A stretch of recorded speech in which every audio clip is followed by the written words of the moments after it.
بسم اللہ الرحمن الرحیم۔ السلام علیکم۔ حلیمہ کی گود میں ہمارے حضور صلی اللہ تعالی علیہ وسلم مکہ سے 150 کلومیٹر دور ایک بستی تھی جس کا نام بنو سعد تھا۔ حضور صلی اللہ تعالی علیہ وسلم کی پیدائش کے ایک ہفتے کے بعد بنو سعد کی 10 عورتیں اپنی اپنی سواری لے کر مکہ کی طرف کسی دودھ پینے والے بچے کی تلاش میں نکلی۔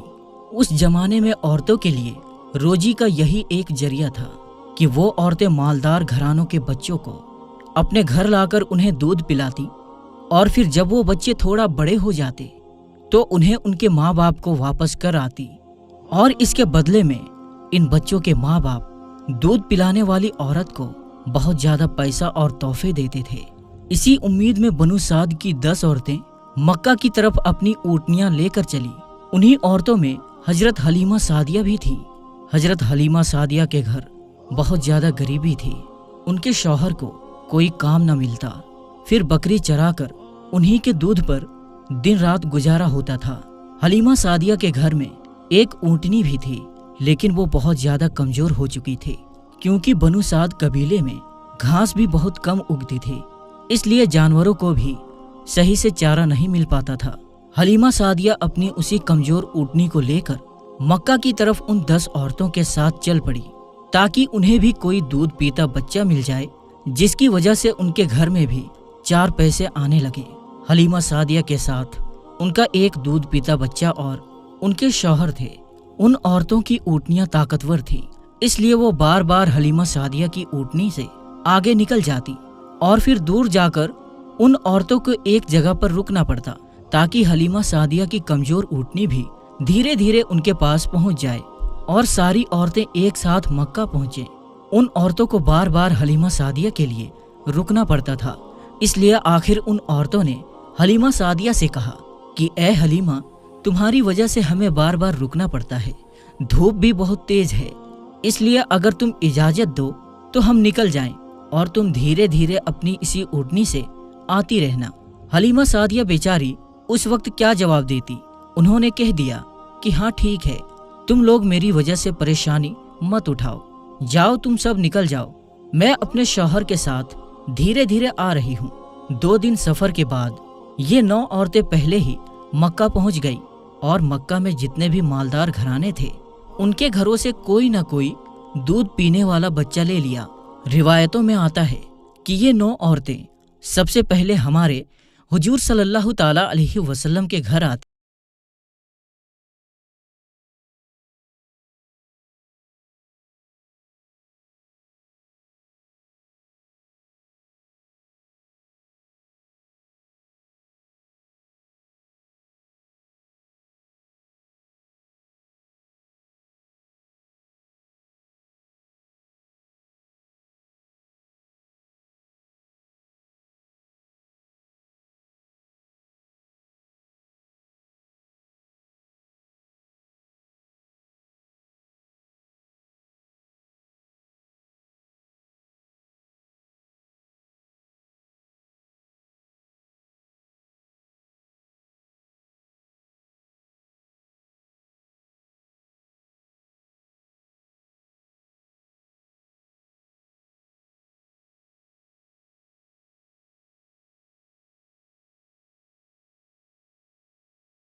آمینہ کے آنسو دیکھ کر شاید اس وقت اللہ تعالی حضرت آمینہ سے کہہ رہے ہوں گے کہ اے آمینہ، تم پریشان کیوں ہوتی ہو؟ اس بچے کے باپ اسے کھلونا لے کر نہیں دے پائے تو کیا ہوا؟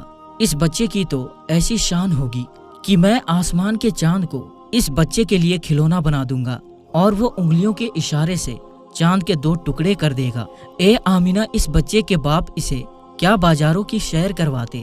آنے والے وقت میں دیکھنا، میں اس بچے کو آسمانوں پر بلا کر جنت کی سیر کراؤں گا۔ حضرت آمینہ خاموش پریشان بیٹھی تھی، اور شاید یہی سب باتیں سوچ رہی تھی۔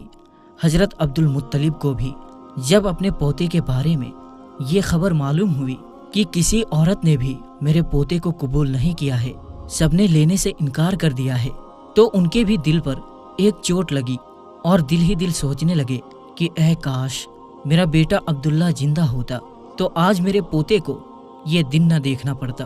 شام کا وقت ہو چکا تھا، حلیمہ سعدیہ اسی وقت مکہ پہنچی تو انہیں معلوم ہوا کہ اب مکہ میں کوئی مالدار گھرانے کا بچہ نہیں بچا ہے۔ ان سبھی عورتوں نے ہر ایسے بچے کو لے لیا۔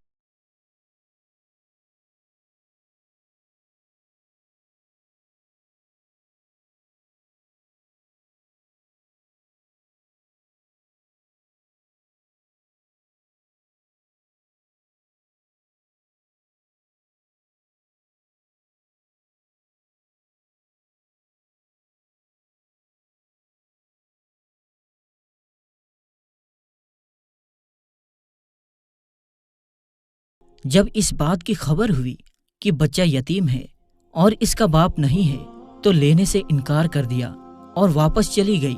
انہیں کوئی بھی بچہ نہیں ملا اور وہ اپنے شوہر کے پاس ایک خیمے میں پہنچی۔ شوہر نے پوچھا کہ اے حلیمہ کیا ہوا، کوئی بچہ نہیں ملا؟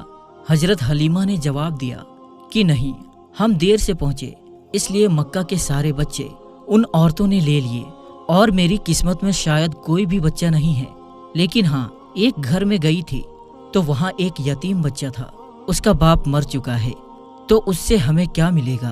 جب باپ ہی نہیں تو پھر ہمیں پیسے اور تحفے کون دے گا؟ اس لیے میں نے اس بچے کو لینے سے انکار کر دیا۔ رات کا وقت تھا، دونوں میاں بیوی خاموش بیٹھے تھے۔ حضرت حلیمہ کی گود میں جو بچہ تھا وہ بہت زیادہ رو رہا تھا کیونکہ وہ 2 دن سے بھوکا تھا، اور حضرت حلیمہ کے سینے میں بالکل بھی دودھ نہیں بچا تھا کیونکہ حضرت حلیمہ نے بھی کئی دنوں سے کچھ نہیں کھایا تھا، اس لیے بھوک کی وجہ سے ان کے سینے میں بھی دودھ آنا بند ہو گیا تھا۔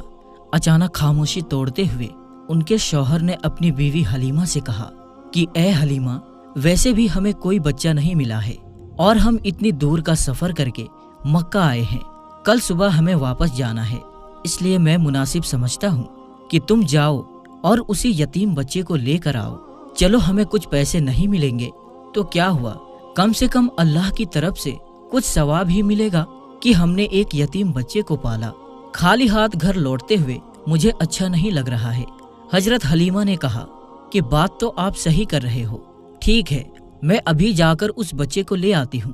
اور پھر حضرت حلیمہ بی بی آمینہ کے گھر پہنچی۔ یہ دیکھ کر حضرت آمینہ بہت زیادہ خوش ہوئی کہ چلو میرے بچے کو کسی عورت نے قبول تو کیا۔ حضرت حلیمہ فرماتی ہیں کہ ذرا مجھے وہ بچہ تو دکھلاؤ۔ حضرت آمینہ نے زمین پر لیٹے ایک بچے کی طرف اشارہ کر دیا۔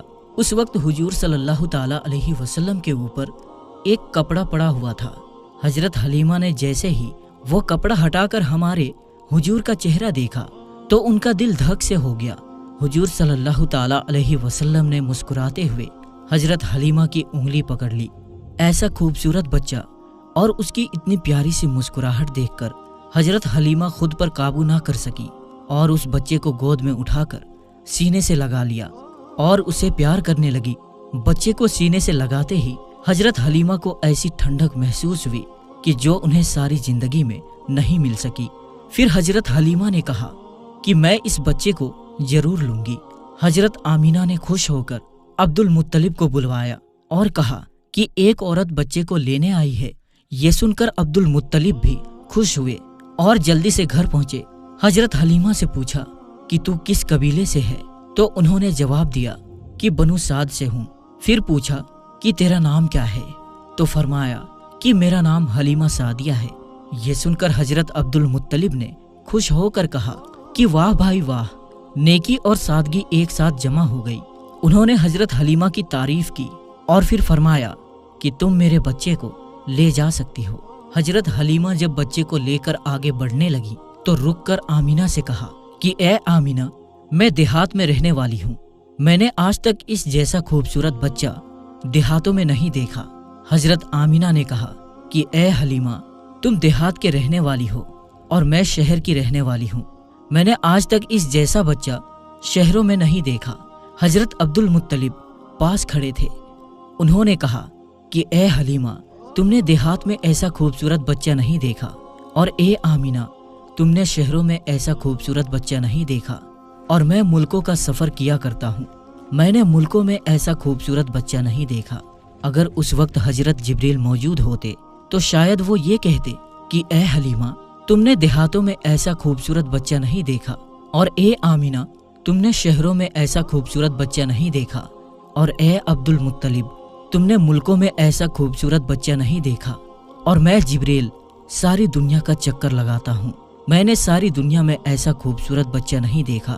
اور اگر اس وقت اللہ تعالیٰ سے کوئی پوچھتا تو شاید اللہ تعالیٰ فرماتے کہ میں اس بچے کا پروردگار، میں ساری دنیا کا مالک، بادشاہوں کا بادشاہ، میں اس بچے کی قسم کھا کر کہتا ہوں کہ میں نے ساری مخلوق میں اس بچے جیسا خوبصورت کسی کو پیدا نہیں کیا۔ حضرت حسان نے ہمارے حضور صلی اللہ تعالیٰ علیہ وسلم کی تعریف کرتے ہوئے ایک بار فرمایا تھا کہ اے ہمارے حضور صلی اللہ تعالیٰ علیہ وسلم، آپ سے زیادہ حسین میں نے کسی کو نہیں دیکھا، اور آپ سے زیادہ خوبصورت انسان کسی عورت نے نہیں پیدا کیا۔ آپ تو ہر برائی سے پاک کر کے پیدا کیے گئے، آپ تو بالکل ویسے ہی پیدا کیے گئے جیسا آپ کو ہونا چاہیے تھا۔ حضرت حلیمہ سعدیہ حضور صلی اللہ تعالیٰ علیہ وسلم کو گود میں لے کر اپنے شوہر کے پاس پہنچی۔ رات بہت زیادہ ہو چکی تھی، بھوک بھی بہت زیادہ لگ رہی تھی، وہ چھوٹا بچہ بھوک سے رو رہا تھا۔ حضرت حلیمہ نے حضور کے بارے میں سوچا کہ اس چھوٹے بچے کو اپنے سینے سے دودھ پلا کر تو دیکھوں، شاید ایک دو قطرے دودھ اس بچے کو مل جائیں۔ حضرت حلیمہ نے جیسے ہی حضور صلی اللہ تعالیٰ علیہ وسلم کو اپنے سینے سے لگایا تو ان کے سینے میں دیکھتے ہی دیکھتے دودھ بھرتا گیا، اور حضور صلی اللہ تعالیٰ علیہ وسلم نے پیٹ بھر کر دودھ پیا، اور اس دوسرے بچے نے بھی پیٹ بھر کر دودھ پیا۔ حضرت حلیمہ اور ان کے شوہر یہ دیکھ کر بہت حیران تھے کہ آخر یہ سب ہو کیا رہا ہے۔ پھر حضرت حلیمہ نے اپنے شوہر سے کہا کہ آپ یہ برتن لو اور باہر ہماری جو اونٹنی کھڑی ہے اس کے تھنوں میں جا کر دیکھو، شاید تھوڑا بہت دودھ نکل آئے تاکہ ہم لوگ بھی کچھ دودھ پی لیں اور اپنی بھوک مٹا سکے۔ شوہر برتن کو لے کر باہر اس کمزور اونٹنی کے پاس پہنچے تو دیکھ کر حیران رہ گئے کہ اس اونٹنی کے تھن دودھ سے بھرے ہوئے تھے۔ انہوں نے اس کا دودھ نکالنا شروع کیا اور پورا برتن بھر لیا۔ جب وہ دودھ لے کر حضرت حلیمہ کے پاس پہنچے تو حضرت حلیمہ بھی حیران رہ گئی کہ ہماری اس کمزور اونٹنی کے اندر سے اتنا زیادہ دودھ کیسے نکلا۔ شوہر نے جواب دیا کہ اے حلیمہ، مجھے تو لگتا ہے کہ اس یتیم بچے کے ساتھ اللہ کی کوئی خاص مدد ہے، اس لیے ہمارے ساتھ ایسے ایسے عجوبے ہو رہے ہیں۔ حضرت حلیمہ نے حضور صلی اللہ تعالیٰ علیہ وسلم کو اپنے گلے سے لگاتے ہوئے کہا کہ ہاں، مجھے بھی لگتا ہے یہ میرا چاند سا پیارا بچہ ہمارے گھر کی ساری مصیبتوں کو ختم کر دے گا۔ سبھی لوگ دودھ پی کر سو گئے۔ صبح ہوئی تو شوہر نے اپنے قبیلے بنو سعد کی طرف لوٹنے کی تیاری شروع کر دی۔ وہ 9 عورتیں پہلے ہی جا چکی تھیں اور بہت دور نکل چکی تھیں۔ شوہر پہلے اونٹنی پر بیٹھ گئے اور پھر خود اپنی بیوی کو اپنے پیچھے اونٹنی پر بٹھایا۔ ہمارے حضور صلی اللہ تعالیٰ علیہ وسلم اس وقت حضرت حلیمہ کی گود میں تھے۔ ان کے شوہر اونٹنی کو بار بار کھڑا کرنے کی کوشش کر رہے تھے، لیکن وہ اٹھنے کا نام ہی نہیں لے رہی تھی۔ پریشان ہو کر شوہر نیچے اترے تو وہ اونٹنی ایک دم سے کھڑی ہو گئی۔ شوہر بہت زیادہ حیران ہوئے اور پھر سے اونٹنی پر آگے بیٹھ کر اسے چلانے کی کوشش کرنے لگے تو وہ پھر سے بیٹھ گئی اور اٹھنے کا نام ہی نہیں لے رہی تھی۔ شوہر کو کچھ شک ہوا اور انہوں نے حضرت حلیمہ سے کہا کہ اے حلیمہ، تم اس بچے کو لے کر آگے بیٹھو اور میں تمہارے پیچھے بیٹھتا ہوں۔ حضرت حلیمہ حضور صلی اللہ تعالیٰ علیہ وسلم کو لے کر جیسے ہی آگے بیٹھی تو وہ اٹھنی اٹھ کر کھڑی ہوئی اور اس نے زمین پر سر رکھ کر 3 بار سجدہ کیا اور اللہ کا شکر ادا کیا کہ تو نے مجھے حضور صلی اللہ تعالیٰ علیہ وسلم کی سب سے پہلی سواری بنا دیا۔ اور پھر اس اونٹنی نے ایک دوڑ لگائی اور بہت تیز چلنے لگی۔ حلیمہ سعدیہ اور ان کے شوہر حیران تھے کہ یہ تو وہی اونٹنی ہے کہ جسے لے کر ہم آئے تھے اور جو چلنے کو ترستی تھی، اب اسے کیا ہو گیا ہے کہ یہ اتنی تیز دوڑ رہی ہے۔ کچھ ہی وقت گزرا کہ اس اونٹنی نے دوڑتے ہوئے ان 9 عورتوں کو پا لیا اور تیزی سے چلتے ہوئے ان کے پاس سے گزری تو ان عورتوں نے حیرانی سے پوچھا کہ اے حلیمہ، کیا تم نے سواری بدل دی ہے؟ تو حضرت حلیمہ نے جواب دیا کہ میں نے سواری نہیں بدلی، بلکہ اس سواری کا سوار بدل چکا ہے۔ سب سے پہلے حلیمہ سعدیہ ہی اپنے محلے بنو سعد میں پہنچی۔ حضرت حلیمہ سعدیہ فرماتی ہیں کہ اس دن میرے پورے محلے سے گلابوں کی خوشبو آ رہی تھی۔ سارے محلے والے حیران تھے کہ آخر یہ خوشبو کہاں سے آ رہی ہے۔ یہ اللہ کی طرف سے ہمارے حضور کا اس قبیلے میں استقبال ہو رہا تھا۔ تو میرے دوستو، آج کی اس ویڈیو میں بس اتنا ہی۔ ہم ملتے ہیں پھر ایک نئی اور اچھی ویڈیو کے ساتھ۔ تب تک کے لیے السلام علیکم، اللہ حافظ۔